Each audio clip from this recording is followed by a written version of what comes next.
મિત્રો તમે આ રોડની હાલત જુઓ. આપણે મહુવાથી ઊંસા કોટડા રોડ છે આ. જુઓ તમે કેવા ખાડા છે અહીંયા. જો આ ખાડા બધા. આ લોકોને કેટલી તકલીફ પડે છે ને મિત્રો, એ જે અહીંથી હાલતા હોય ને એને જ ખબર હોય. તમે જુઓ આ રોડની હાલત જુઓ તમે. હવે તમને હું આગળ બતાવું. જુઓ આ ખાડા જુઓ બધા. જુઓ હજી તમને આગળ બતાવું. આ રોડ ઠેઠ ઊંસા કોટડાથી લઈ અને ઠેઠ મહુવા સુધી 20 થી 30 ગાડી હાલે એવો રોડ છે મિત્રો. જ્યાં હોય ને હાંધા ઠીકડા મારેલા છે અને રોડ સારો કરતા નથી આ લોકો. અને ગાડી આંકવામાં, સાધન બધાને આંકવામાં એટલી તકલીફ પડે છે મિત્રો, તમે વાત કરોમાં. જેને ટાઈમે પહોંચવું હોય એને નથી પહોંચાતું. જુઓ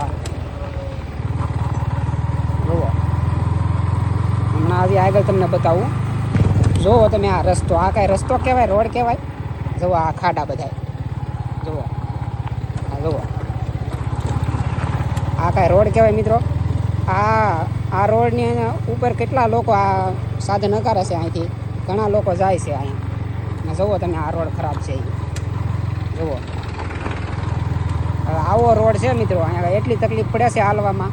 સાધન લઈને જવું હોય તો જુઓ તમે. હવે અહીંયા મહુવાથી ઊંસા કોટડા ખાલી 20 કિલોમીટર છે. કેટલું? 20 કિલોમીટર કાપતા 1 કલાક થાય. નગર ખાલી 15 થી 20 મિનિટનો રસ્તો છે અને એને બદલે 1 કલાક થાય. એટલી તકલીફ પડે છે અહીંયા લોકોને. એટલે લોકોને જાગૃત થવાની જરૂર છે અને અવાજ ઉઠાવો, વિડીયા બનાવીને મોકલો એટલે સરકારને ધ્યાનમાં આવે. જુઓ આ રોડ જુઓ. આવા રોડ હોય કોઈ ગયા? તો આ કટવું જુઓ અહીંયા. જુઓ આ જુઓ આ ઠેઠ સુધી આવું છે. હજી હું તમને આગળ બતાવું થોડુંક.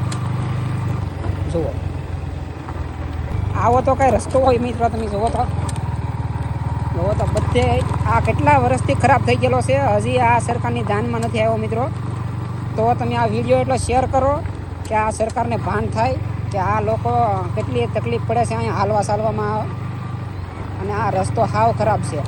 તમને હું બતાવું છું. જુઓ આ બધે થીગડા મારી દીધા. લ્યો એ થીગડામાંથી હરખું ગાડીઓ હાલતી નથી. એવું છે. અને સરકારને એટલી વિનંતી છે મિત્રો કે આ રોડ હવે બનાવી નાખે. અને તમે તમારું એટલું જ કામ કરવાનું છે મિત્રો. આ વિડીયોને શેર કરવાનો છે. ખાલી વિડીયોને શેર કરજો એટલે ધ્યાનમાં આવે સરકારને. તો આ રોડનું કાંઈક થાય તો આપણી જેવા લોકોને કાંઈક ફાયદો પડે. નકર તો આમાં કાંઈ ધ્યાન નહીં મિત્રો. હજી હું તમને થોડુંક આગળ